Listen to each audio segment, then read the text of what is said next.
Good morning বন্ধুরা, সমমান্না ব্লগে তোমাদের সবাইকে অনেক স্বাগত। আশা করছি সকলে খুব ভালো আছে, আমরাও খুব ভালো আছি। তো বন্ধুরা, আজকে একটা রেসিপি নিয়ে তোমাদের সামনে হাজির হয়েছি। তো আজকে হচ্ছে শুটকি মাছের একটা রেসিপি তোমাদের সঙ্গে শেয়ার করব। তো তার জন্য দেখো আমার সবজি কাটা হয়ে গেছে। আর কি কি সবজি নিয়েছি দেখো, ওলকপি নিয়েছি, আলু, বেগুন, সিম, টমেটো, পেঁয়াজকলি। আর এইখানে দেখো আমাকে শুকনো মাছটাকে আমি ভালোভাবে গরম জল দিয়ে ভিজিয়ে রেখেছি। তো চলো রেসিপিটা দেখতে থাকো কিভাবে বানাই। আর এই দেখো কাঁচা লঙ্কা, পেঁয়াজ। তো এই দেখো মাছটাকে আমি নুন হলুদ মাখিয়ে রেখে দিয়েছি রেডি করে। এরপরে কড়াইয়ের মধ্যে তেল দিয়ে দিলাম। তো কড়াটা গরমই হয়েছিল আগে থেকে, তার উপরে তেল দিয়েছি, তার জন্য তাড়াতাড়ি গরম হয়ে গেছে তেলটা। তো চলো মাছগুলো আমি দিয়ে দিচ্ছি।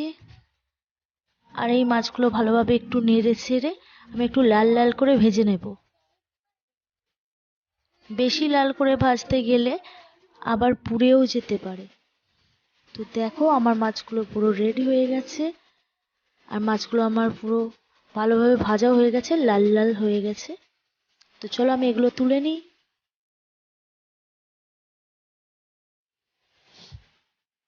তো আমি এক হাতে ফোনটা ধরে আছি আর এক হাতে তুলছি, অসুবিধা হচ্ছে আমার প্রচুর। তো চলো আমি ফোনটা রেখে তোমাদের দেখাই। এই দেখো আমার মাছগুলো তোলা হয়ে গেছে। আর ওই তেলের মধ্যেই আমি এরপরে একে একে সবজিগুলো দিয়ে দেবো। তো প্রথমেই আমি শিমগুলো দিয়ে দিচ্ছি। শিমগুলো একটু ভালোভাবে ভেজে নিতে হবে।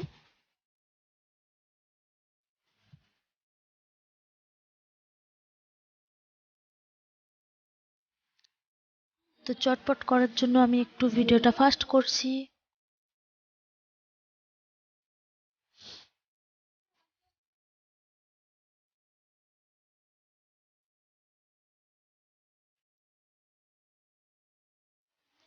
তো শিমটাকে আমি ভালো করে নেড়ে চেড়ে দেখো শিমগুলো ভাজা ভাজা হয়ে এসছে।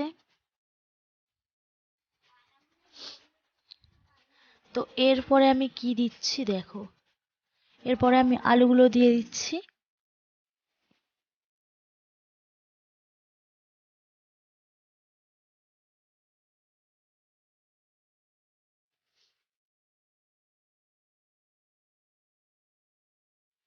শিম আলুটাকে একটু ভালো করে কষিয়ে নিচ্ছি। এরপরে দিয়ে দিচ্ছি ওলকপিগুলো।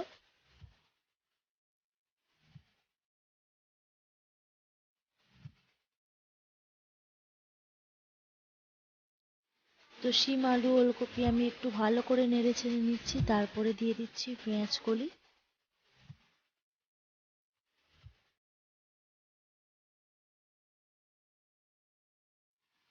এরপরে দিয়ে দেব বেগুনটা।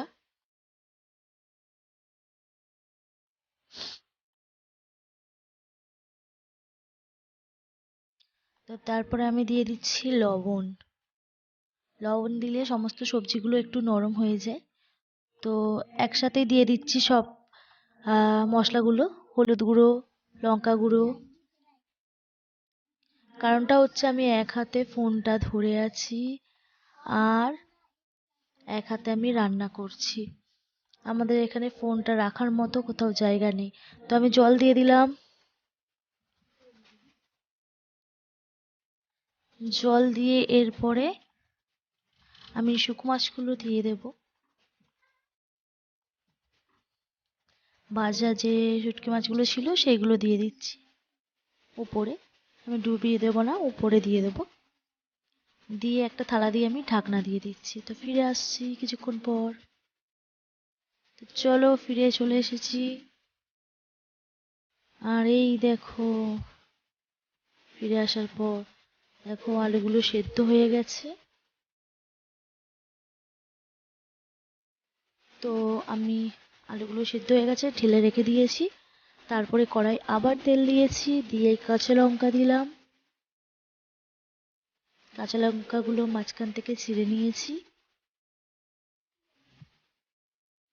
তারপরে দিয়ে দিচ্ছি পেঁয়াজ।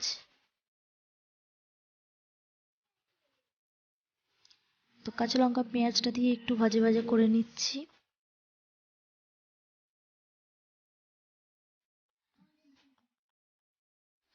তো এরপরে দিয়ে দেব টমেটো কুচিগুলো।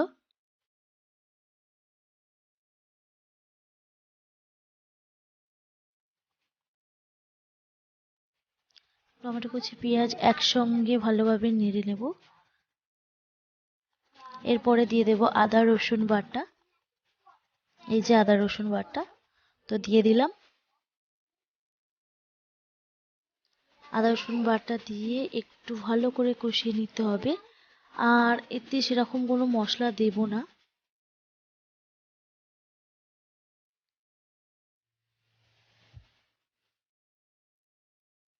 তো কষানো হয়ে গিয়েছিল, তারপরে আমি যে তরকারিটা নামিয়ে রেখেছিলাম সেটা দিয়ে দিলাম।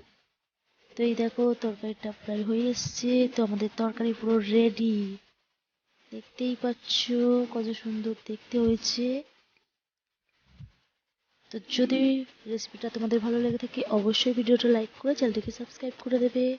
তো বন্ধুরা চলো, সকলে ভালো থাকবে, সুস্থ থাকবে। আজকের মতো এখানে বিদায় নিলাম। টাটা।